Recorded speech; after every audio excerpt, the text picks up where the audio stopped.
We have 50 minutes with Marcia, and we want to make the most of them. Um, we will be beginning now with a quick flow of the call. So we'll spend the first 10 minutes, 10 to 12 minutes, where Marcia will share a little bit about her new book. And then we'll have a live demo session followed by a quick Q&A session. Now, to ensure that we are making the most of the time that we have, I request you all to share your questions with me directly, either here on Zoom chat or on our CJ communication, the group that we have. And I will consolidate the questions and ask the most frequently asked to Marcia. And in the last 10 minutes, we will have a quick debrief before we close at 7 p.m. Now, let's begin. I'd want to introduce our guest today, though she doesn't need any introduction. We all know she's a very well-known name in this space. She's a global expert in coaching and leadership development with over 30 years of experience. She also holds a doctorate in organizational psychology and is a master certified coach. She has served as the president of the ICF and authored renowned books like The Discomfort Zone and Coach the Person, Not the Problem, including the most recent breakthrough coaching, which we will hear more about today. Her work has been featured in Harvard Business Review and Forbes, which blends psychological insights with practical strategies, empowering leaders and coaches worldwide. Please join me in welcoming Dr. Marcia Reynolds. Thank we you. are thrilled here at Coaching Journey to have you, Marcia. Over to you. Great. Thank you so much. So I'm just going to give you a little background of what drives me to write my books in general. I always say, as soon as I write one and publish it, I always say, that's it. I'm not writing anymore. And then something else comes up. But that's something else. It's because this whole journey for me actually started many years ago now. It was in my, I had a kind of fell into training accidentally in my career when I was very young, and kind of dumped in my lap, and I had to learn how to train and how to make a difference. And I would read the manuals and do what the program told me to do. And but I found when I put that down and we just had dialogue and talked about, what was important and what possibilities were, that was the best way for people to learn. So I actually got my second master's degree in the late 1980s and on adult learning and instructional design. And I got fascinated by what does it really take to create sustainable change, to open people's mind, to see new possibilities, and to change themselves, as well as how they see their dilemmas and the world.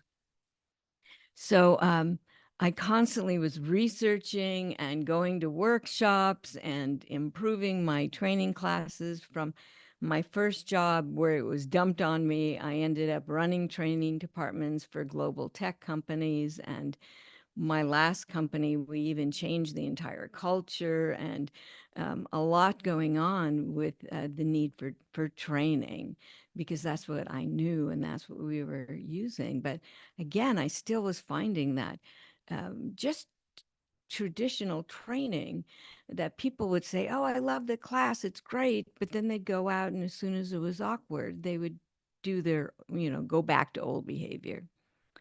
And so it wasn't sustainable. But yet when I worked with people one-on-one and, could really explore with them how they saw things, what they might try, there was a little bit difference in that. But I still didn't have the distinction of coaching. It was the day I resigned that I was leaving my last corporate position. In 1995, I was going to just go out and write books because I wanted to do that, and teach leadership classes on my own. In my last job, I basically, they had told me I'd reached the glass ceiling. I wasn't getting more promotions, so I knew it was time to go. It was on that last day that somebody sent me this article about this new thing that was starting to emerge called coaching, and I was just, this sounds so interesting. I'm always like, when somebody gives me something interesting, I just jump into it. So I actually signed up for one of the two coaching schools that existed at the time. And listened to a coaching demo, and I was hooked. It was a year later that Daniel Goleman came out with emotional intelligence. So I really got fascinated with, so what's the difference in the brain when we coach than when we just teach and kind of tell people what to do when we teach, even when we're facilitating exercises and things like that. So I started my research. I dove deep into to I was starting to teach emotional intelligence and working with this new field of neuroscience, and they were giving me articles, and we were studying together, and it inspired me to get my doctorate. Really was in neuro leadership, but neuro learning. I see coaching as a learning technology. It's a way we learn because it actually changes the wiring in the brain that I see myself, not just the situation differently. Because if I see myself differently, I will act differently. So after, I was able to publish my doctoral dissertation, which was on smart, strong women in the workplace. But then I wanted to write a coaching book, and I went to my publisher who published my first book, my second book, but first published book, Wonder Woman, and said, I want to write a coaching book. And he said, well, our market is leaders. Write it for leaders. The coaches will buy it. And that's when I wrote The Discomfort Zone and talked about what's really required for people to learn. And a little discomfort is okay, because that means they're starting to see things differently. And that's not always comfortable. Well, I wrote it with leaders, but who bought it? Coaches. So when I came to him 2 years later and said, I want to write a coaching book, I see things that coaches need. They need to understand more the intention of what we're trying to do, not just follow the skills, but, how do we really create the space where people are vulnerable to go deep into their thinking, and to see their own gaps in a way they can't see themselves. So he said, you know what, you've demonstrated that coaches buy your books. So they let me write Discomfort Zone. Tomorrow I'm having a conversation with my publisher because it's one of the best sellers they've ever had. And they want to have a new version of Coach the Person. It's in 8 languages now, and it's all over. But it also, I see gaps. I still see, as I continue to develop myself as a coach to learn and grow, I want to share with you all what I see even more deeply. Like, once you learn the competencies, what is the flow of coaching? What are we really, that balance of what I call the architecture of coaching with the flow of coaching, and the importance of coaching identity, who I think I am in this situation, which often is what's getting in the way of moving forward into becoming someone else, which changes behavior. So that's what drove me then to write Breakthrough Coaching. And also because I was working with coaching.com to create a mastery program, which we now launch this year, just for people who've had foundational coach training. So I have a foundational program, an online program with them, that you all have access, if you're wanting to learn the breakthrough coaching, what it is, I think is so important for us. But then to go into the mastery program, which I'm so proud of, because we just completed the second uh, delivery, and it was just so amazing.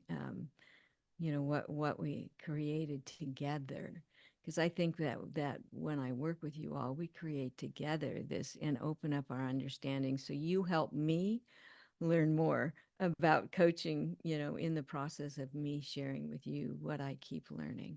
So that's how the book came about. It's just me wanting to share what I'm learning really works out there in a very quick way. My coaching has gotten shorter and shorter, that the breakthrough that they need to see beyond what they couldn't see on their own, I'm learning how to get there in a much more uh, efficient as well as profound way. So That's what I want for all of you. That's why I wrote the book. And that's why I'm here to share with you today, a demo so you can see what I'm learning in action. And then I'll answer your questions. Okay? Beautiful. That's my Thank story. you. Thank you so much for sharing that, Marcia. Mhm. So now we move to the exciting part to see your learnings in action. And I'd invite our co-chief for the day on Spotlight and ask uh, ask Yash to unmute her as well.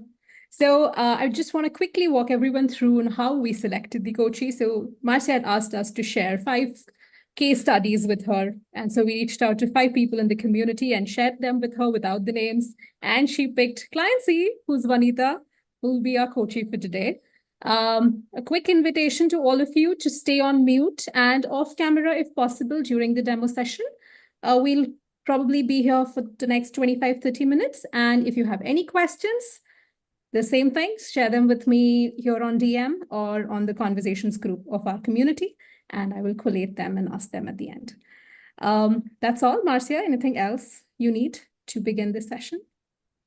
Nope. Okay, So you pronounce your name Juanita? Yes, Okay, great. perfect. Thank you. it's a very Okay. Spanish name. Yeah. Well, my name is really Marcia. It's a very Russian name. So, Hi, how are you doing? And thank you so much for doing this for us. oh, you're so welcome. And thank you for raising your hand. Sometimes it's so difficult for people and for me to get people to do that. So I appreciate you being here. So Thank you. I know that you had an issue. I read through them and then quickly forgot them because I don't want to be biased coming into this. But what's truly on your mind as we come together today? Yeah, thank you so much, Marcia. I was the other day visiting one of my clients, and it was an introductory call. So I had the managing director in the room. I had his daughter, who was heading the sales and marketing department, his son-in-law, who was heading the production, and there was a R&D head, a technical head. So since it's an introductory call, I was not expecting too much, but I could clearly see the dynamics which was playing in the room. I didn't want to get involved in the dynamics. I wanted to stay out of it. Mhm. What was important for me was that how I maintain my balance, my integrity towards being able to just speak about my company, my services, and understand what their company has to offer, or understand the company's challenges that they're undergoing at the moment. So what I want to understand today is, and take away today is, that as a leader of my organization, how do I show up in a room full of CXOs? How do I maintain my balance? How Mhm. do I sell or talk about my services with grace and with candor? So Mhm. this is what was there on my mind, and I did Mhm. some kind of a job there, but I know I'll have many more such occasions, so I wanted to be prepared. Okay. So I hear you say that you want to um, mm, show up in a different way in a room full of these leaders, but you also said, you immediately saw the dynamics, and I think you indicated they were all related. Yes. And so it sounds like this is not necessarily typical of of a leadership team that you might be working with. So can you explain a little bit more when you said I saw the dynamics? So I could clearly see the son-in-law trying to impress the father-in-law. Mhm. Uh, and as you mentioned, it doesn't typically happen in many boardrooms. Mhm. But yes, certainly they would always be influencers, they would be decision makers. So even if Mhm. they are not related, they Mhm. would be somewhere playing an influential, role in each other's conversation. So if Okay. not relation, it's this. Mhm. Okay. And just for clarity, when you said this is a chemistry session, are you going to be coaching the entire leadership team that were present, or are you doing individual coaching? I would be coaching L minus one of the leaders, and they would be individual coaching. I would not be doing Okay. for this particular team. So since it was a large group that we were talking about, so they all wanted to meet me. And this was, like you said, the chemistry meeting. Yes. Okay. So, well, that's good. They wanted to meet you.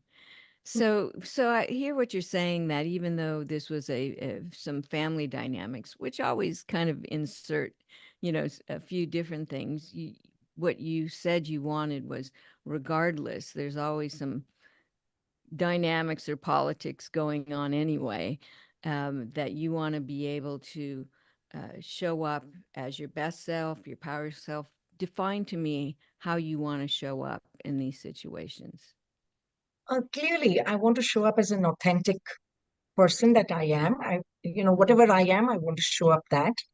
And I want to sail without any judgment over there. So whatever dynamics is playing there, I wanted to be detached, dissociated with it. Um, I wanted to show up with grace, listen more instead of, speaking more, listen more, understand why they would like to do what they want to do. Why do they want to coach their senior leadership? So this is what was there. I mean, this is what I would like to do. Okay. So it sounds to me that what you want is to truly stay grounded in who you authentically are. That and correct me if I'm wrong, but when you were saying I want to listen more, really understand them, that's a part of your authenticity. That you want to be able to strongly stay in that space no matter what's going on in the room. Exactly. That's right. Okay. Okay. And sounds as if you were a little thrown off by what was going on. And so you talked a little bit more than you liked, and don't feel you were authentically in your power. Is that true? Yes, that was true because I could clearly see the son-in-law, uh, putting in his effort to impress the father-in-law, and that must be their daily affair. Uh, so yeah, so somewhere I felt, and I'm not sure whether that was the right feeling, but I felt there was a balance required in the room. So the father-in-law had certain ideas about coaching, the son-in-law had certain ideas about coaching. So I was like, all right, where am I? Okay, so that's what threw you off, was the conflict Yeah, in the room. yeah. Okay. So I hear again what you want to create, that you want to stay grounded in your authentic presence. But you were thrown off by this conflict that was going on between the two of them. So what about that conflict threw you off?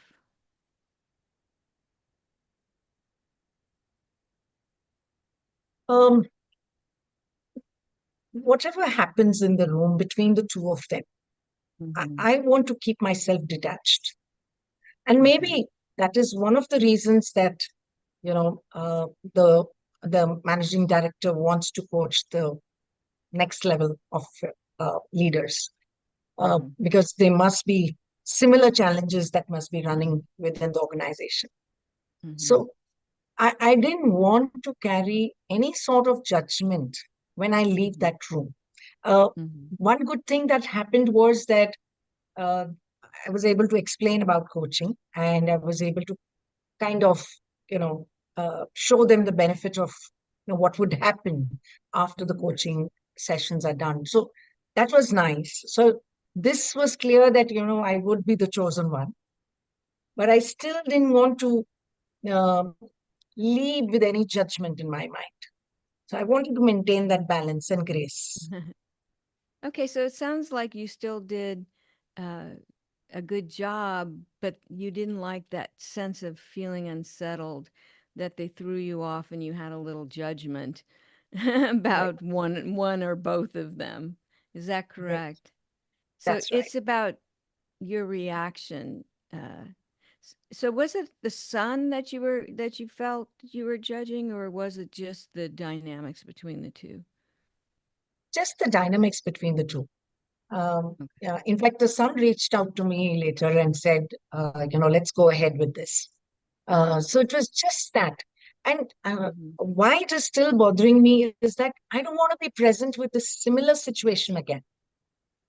I don't want to get involved with this again, because I know I would be going into similar rooms, similar setups again. So I have something due by the end of this month. So I don't want to be facing this again. So how do I detach myself? All right. So you don't want to be facing your reaction again. You said this happens in different ways all the time. So Correct. it's so when you say detach, are you saying detaching from your judgment?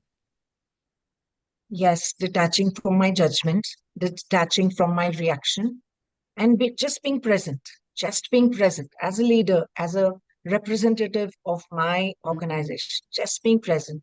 In fact, that would, just one insight that's coming to me now is, in fact, that would throw up that I am an effective coach. When I am, this So is it's a just the thought just came. demonstration.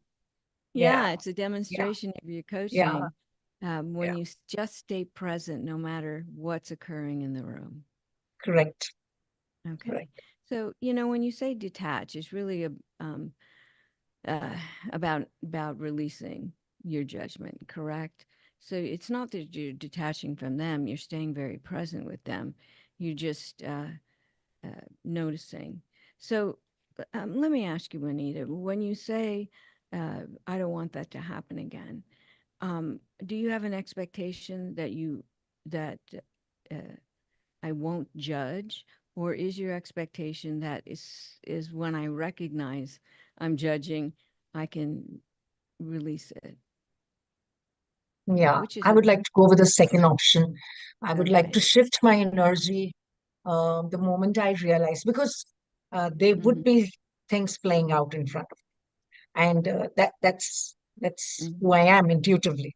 So I Mm-hmm. think that is something that I'd like to shift in my chair, Okay. in my energy, and say, okay, I release it right here, Okay. and that is something that I would like to be cognizant of, so that you know again I just come Mm-hmm. into the being in the present moment, just being, Staying present. just Okay. staying present. Yeah.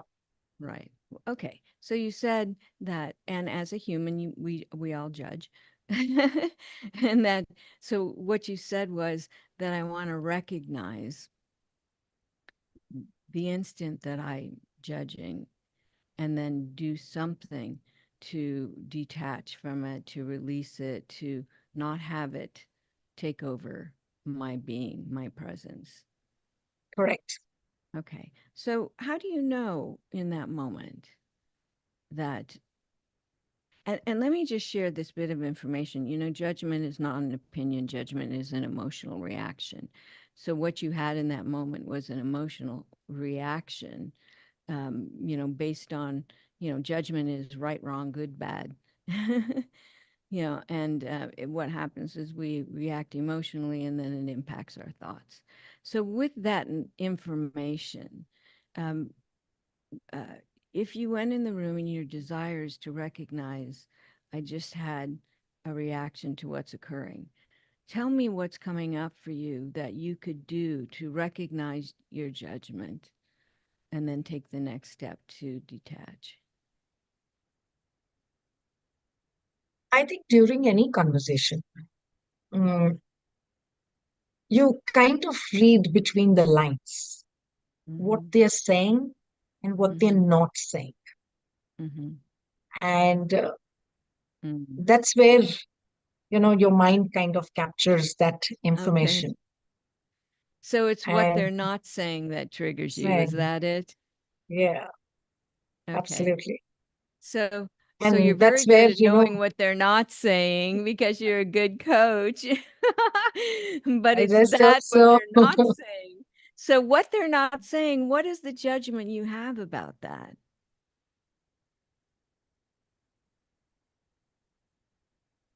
I think let me just acknowledge how I'm going to resolve this. as a coach, but that's not my business. That's not my business. But okay, so you immediately, because you have a part of you, how you define yourself is that you want to not have the conflict, not have, especially a family, that you want that not to be there. Okay. So, so that's Yeah, one of your that strengths. was a very good Yeah. insight. That was a very good insight. Yeah. Okay, great. So Yeah. with that insight, so what is it telling you? See, I cannot stop myself from reading between the lines. But the Mm-hmm. moment I notice something, I think the best thing is, one of the cues that I can take away from me is just shift into my chair and drop Mm-hmm. it right there and then, and just listen more, just listen more. Okay. Okay, And so I like that. There's a physicality. You said you're going to shift in your chair. And then how do you shift to listening and not judging? How do you shift? I think one of the shifts would be I lean in. I lean Okay. in and ask some more questions. Um, Mm-hmm. Questions that would not bring out their conflict, but certainly bring out the person that they are trying to portray in the Mm-hmm. situation. So, not threatening, but Mm-hmm. certainly helping them understand a little more about themselves. I mean, this is something that's coming up for me, and I could be Okay. completely wrong. So you lean in and be a little curious. Is that, uh, you know, uh, is that enough for you to detach from the judgment? I think if I listen more and ask some important pertinent questions which will give them an insight, I think that Mm-hmm. should be enough for a start. And again, if I keep the chemistry meeting in mind, i'm Mm-hmm. I somewhere now I feel that I'm not there to prove that I'm an effective coach, but I'm there to give them this comfort that they are in the right hands, and I'm not judging Okay. them, Uh-huh. and I am not Mm-hmm. recognizing their conflict till they Yeah. enter into a coaching contract. Mm-hmm. So I think this is what is coming up for me now. Okay. You said that was a good first step, that the moment that you notice. So how do you notice that you're judging? How do you notice? When my thoughts are running at a speed Ah, of okay. 100 miles per hour. Excellent. So when your thoughts start running all over the place, when you jump up from your presence to your brain, that's your Yes, indication. yes. And I would like to come back to my, just that empty space, Uh-huh. to just listen, Be with just them. listen. Yeah. Okay, so you said you'd shift in your body and lean in. I want to bring up one last thing though before we move on. You did say that the awareness was in that moment, your desire to fix the problem, and that's apparent.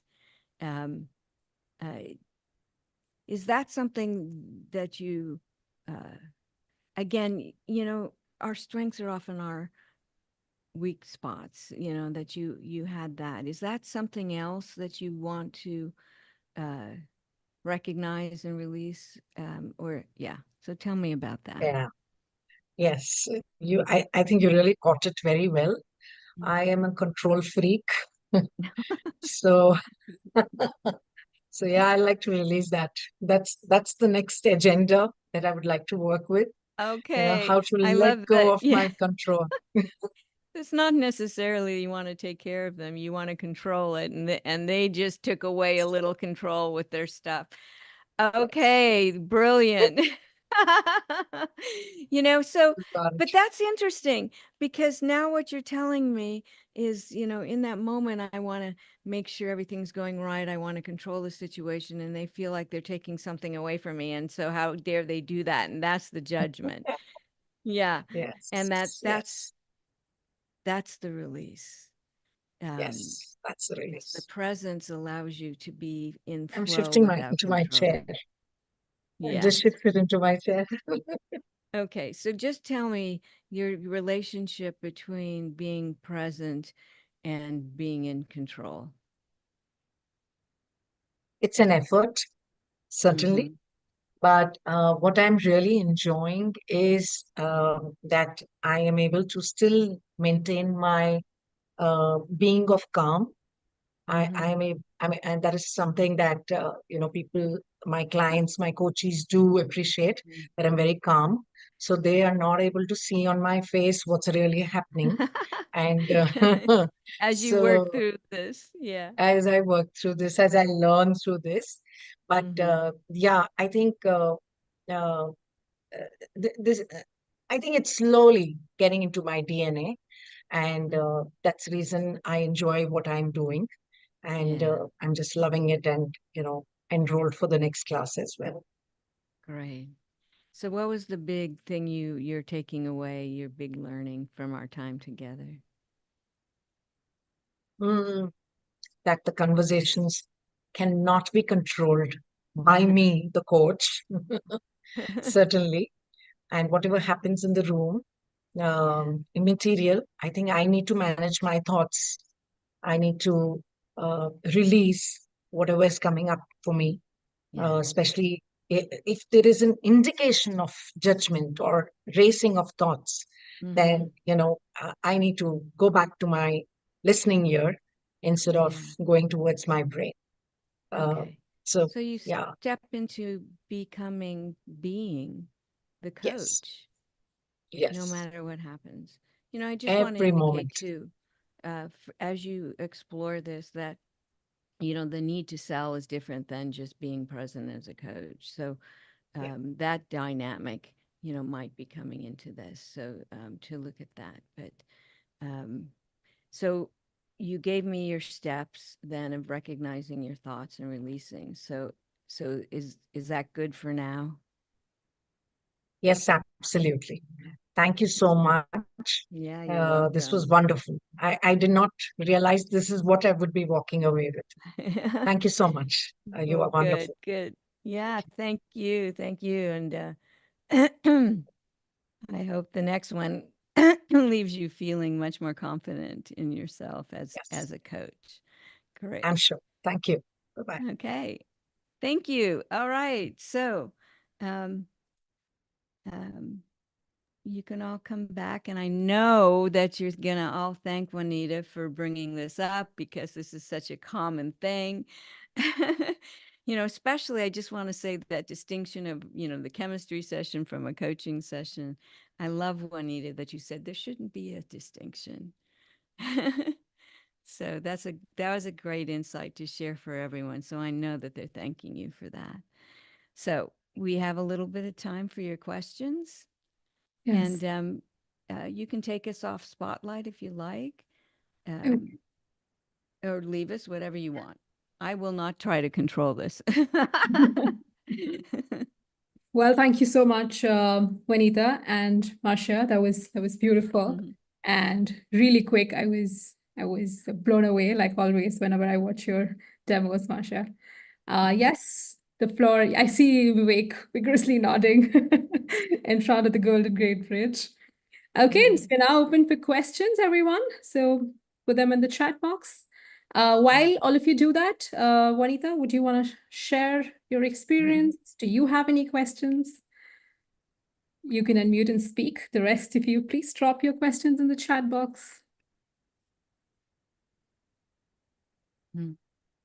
While she's coming on, I just want to make one thing for you to consider too.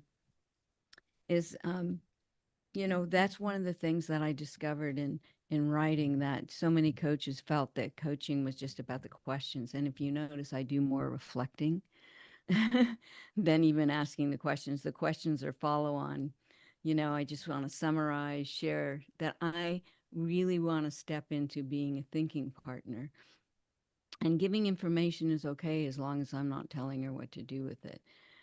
So uh, uh, just to dispel those myths that coaching is just about asking questions. It was never intended to be. I was a part of writing the first competencies for ICF, so I know we never intended for coaching just to be questions. It's about being their thinking partner. It's about the partnership. That's most important. So with that, are there some questions? Yeah, I think what really went in my mind is the shift from asking questions to becoming a thinking partner.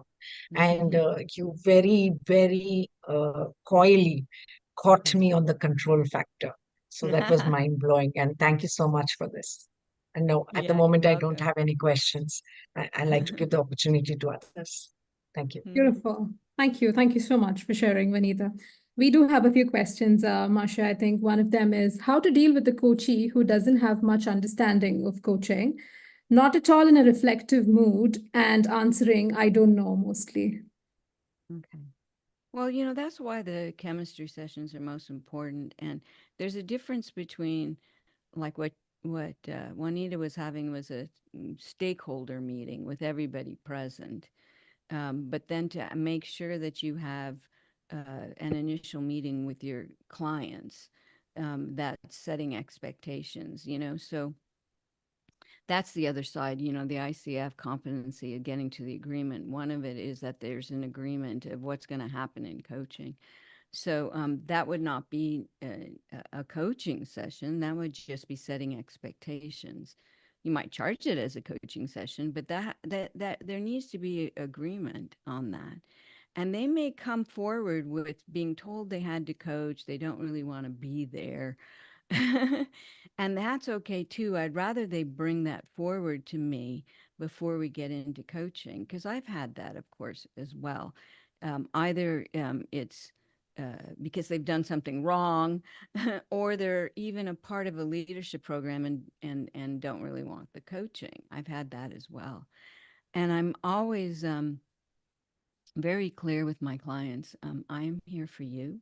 I'm not here to fix you or do anything that this company wants you to do. Whatever you tell me is truly between you and me, even if you don't believe it today. Because I've had people say, I don't believe it. And I'm like, well, it's a part of my ethical code. I cannot share what goes on between us, only if you're present and you desire that. I have to adhere to my ethical code in order to be a certified coach. So I share that as well, and say, I'm here for you. Whatever you want to spend the time on, whatever situations, any dilemmas, any desires you would like to improve, that's my goal, you know and generally we do get to something. I had one guy say, I'm in this leadership program, but I don't know why I'm here. I don't want to be a leader. I said, okay, fine. What is it you really like, to do? I said, what is it you think that they chose you? He says, well, I've been around for a long time and the guys really like me. I said, well, what is the contribution you give them that they like you? He says, oh, I like to work with the new guys and help them come up to speed quickly. I'm like, okay, do you want to work on that? Like how you might be able to help them better. He's like, oh, well, okay. Well, it was about the third session that I finally got to saying, when you work with the new guys, do you think they see you as a leader? you know, but we had developed a relationship by then and he trusted me. So I am here for you. Always remember that that's the message you're giving people. I am here for you, not the company, not your boss or anyone else. I am here for you. And you have to keep that energy throughout the conversation, even when they throw you off and say, I don't know, and even with like new leaders. Well, I don't know how to be a new leader or a leader. I've never been one. And I'll say, okay, have you ever worked for a leader?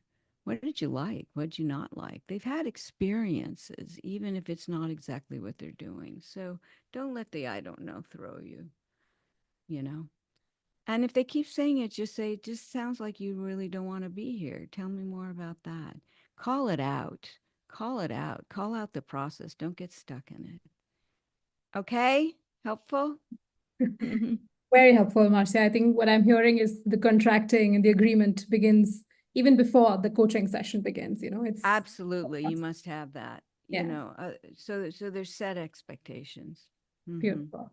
I think Thiru was curious that in this particular demo session, the contract was the contract an evolving one? Yes and no. Uh, if you heard, the contracting was, she said she wanted to stay fully present in the moment, to truly demonstrate herself as a coach. I don't remember the exact words, but to stay present even when things aren't going um, as she hopes.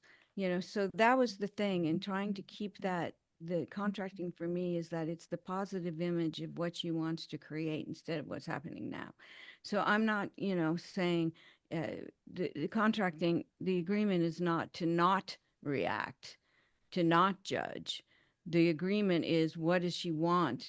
How does she want to show up as her best self in these sessions? And that's what it was. So then getting into what's keeping her from showing up as her best self was where I then went. And first it wasn't the control thing first. It was first we got into judgment. What's judging, and then, she had an awareness, right? Juanita, you had an initial awareness around what's going on in this moment. But then when you said the control, that was like bing, bing, bing, bing, bing. To me, it's like, there it is. That's thing in the way, it just like, big flashing lights for me when you said that. Um, so I need to know what's getting in the way of her showing up as her best self in these chemistry meetings. If I had more time with Juanita, I would say that thing I said at the end, recognize that when we're selling ourselves is a little different than a coaching session. And so you may be more vulnerable to what's going on in the moment than you would as a coach. So that was just a bit of information I wanted her to put into her brain in the short time that we had. Wonderful. I think Mhm. we have another interesting question, which says, how do we address the knowing doing gap?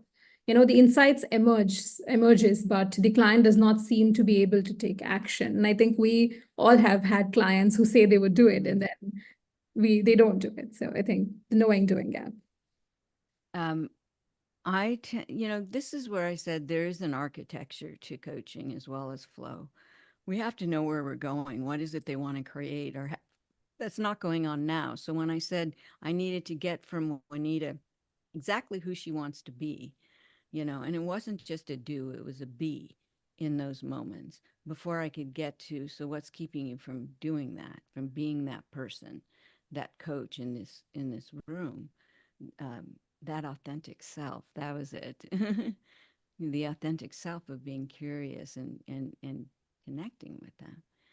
um, so as we went through this, you always notice when they have an insight. There were a couple times again that oh, right. This is what I'm doing. Oh, yeah, it's my control. So first off, I always pull out the insight before I get a commitment to action. Okay, she actually went into action, but I still brought it back at the end. So the architecture is, I need to know where we're going, and at the end, I need to know what it is you're going to do. Um, Often, if you pull out the awareness and it's really strong for them, that drives the confidence and commitment to take action. Um, she said that she's going to do that in her next session, so I didn't have to ask her when. But if somebody says, I'm going to have this conversation with my boss or my family, whatever, I will always ask, when are you going to do it? Okay, that ensures that they commit to the action. And that's the architecture. I often ask that question. My clients know that when they say they're going to do something, my next question is, when are you going to do it? Because I have to say that was one of the most important things to me my first few months of learning coaching. Is I had a coach and I said, I think I need to end the relationship I'm in. I've started my business, but this relationship is not supporting, what I want to create. And I'm not going to go into why. And he said, okay, when are you going to do that? And I just gasped because I'd been putting it off for so long, that I had to commit to a date. Helps to commit to the action. So when you can do it, could anything get in the way? Um, or Or if you have a conversation, it doesn't turn out like you like, what will you do next? So it's a little bit more formulaic at the end, but that's to ensure that that they're actually going to do something and have a plan B if it doesn't turn out like they like. Okay? Yeah. Well, Marcia, we have a lot of young coaches who are just starting out in this space. So the question here is, what advice would you want to give to these coaches who are just starting out, especially in terms of building client relationships and developing their coaching styles? Yeah. Well, you know what? I often tell this story that in my very first class, that I had, the owner of the school, it was Thomas Leonard who actually started the ICF. And um, he said, the only way you're really going to learn coaching is to go out there and coach. And we're like, how can we do that? We don't have any skills yet. We don't know what we're doing. He said, just go love them. And I'll never forget that, because that made me recognize that what I'm doing, that I am here for you, I care about you, is an energetic exchange. It's not me saying I'm here for you. It's that you know that, that you feel that I see you, I hear you. I use reflection because I want them to know I really hear you, and I understand, I appreciate what you're experiencing. I don't know that I've ever stood in your shoes, but I appreciate your experience of this situation, no matter, you know, with Juanita, with no judgment. It's just what they're experiencing, and I receive that.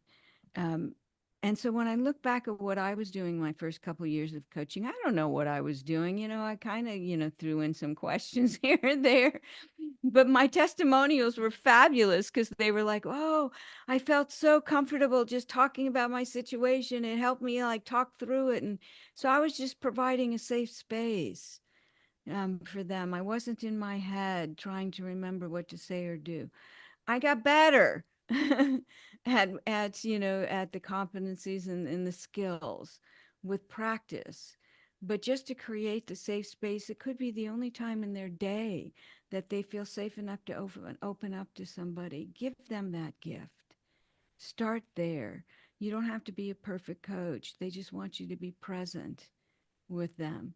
And then you just get better and better at the skills. So the thing is, you learn your skills, you practice in your classes, and then when you're with someone, don't be in your head the whole time. Just be with them, and just trust you're going to get better with the years. And remember, I've been doing this for 30 years now, a lot of practice. Wonderful. I think we had a Mhm. follow-up question, Masha, where someone's like, how do you really invite someone to be vulnerable? You know what? It's not a verbal thing. So it's again that yeah, I always say it's not really trust and safety, it's safety and trust, that they feel totally safe with me. And this is where it comes back with my conversation with Juanita, that I'm not judging them. They sense that when I reflect back what I hear, there's no judgment. It's just what they're giving me. So even when I said about, control, actually she laughed at herself. So I could laugh with her, you know. But like, oh, there it is. So first when she said, oh, I want to fix that, it sounded more like a need to not have them be in conflict, which is, that need to take care of people. But that wasn't it. It was the need for control that came out. But totally, again, I'm just creating a safe space and I'm here with you. I'm going to share back what I hear you saying and ask you questions about that. I'm not judging it. I'm not coming up with my own interpretations. I don't have to. Coaching is much simpler than you think. I'm just getting what you're giving me and giving it back with love. That's it. And it's so powerful that they feel safe enough to explore and even laugh at themselves or even cry when they realize what they've been doing. And that's okay too. We don't jump in and fix them. We just give them some space, let them process. And as they come out of it, you'll sense the energy, is decreasing. And then you say, would you be willing to share what just came up for you? So just to appreciate their experience no matter what it is. and just be there for them. Yeah. Beautifully put. There was a comment based on what you were sharing that would you then call a coach a thinking partner or a being partner? Being. Well, that's interesting. I call it thinking because what I'm doing is I'm helping them hear their words, which um, the brain has to interpret what we say. You know, things come up, but the brain has the language translation, and so I'm helping them to think. But but my being, absolutely, you know, who I am being with you, is probably a weaving of both. That who I am being with you allows you to open up and for me to share what I hear you saying.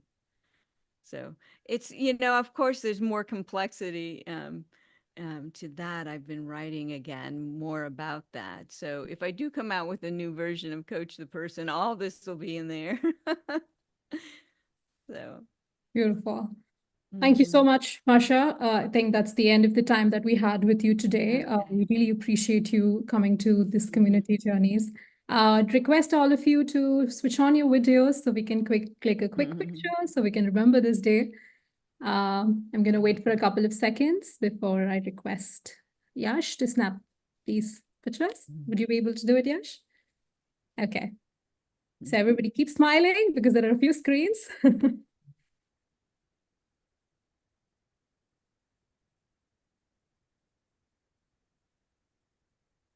Perfect. Tell me when we're done, Yash.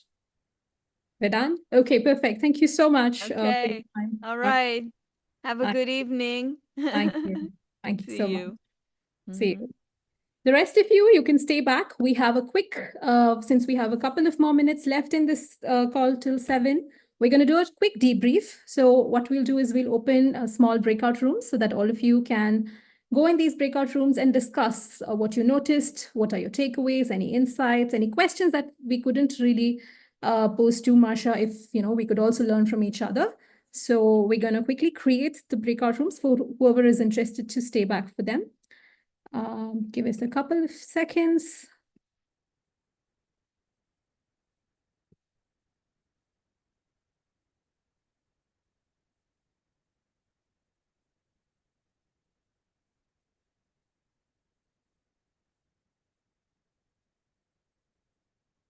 Okay, I've created them. They're open.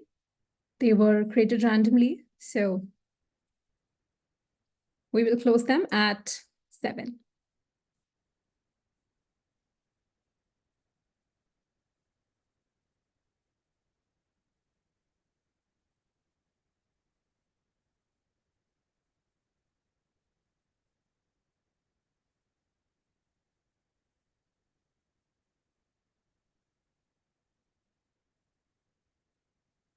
Yes, yes.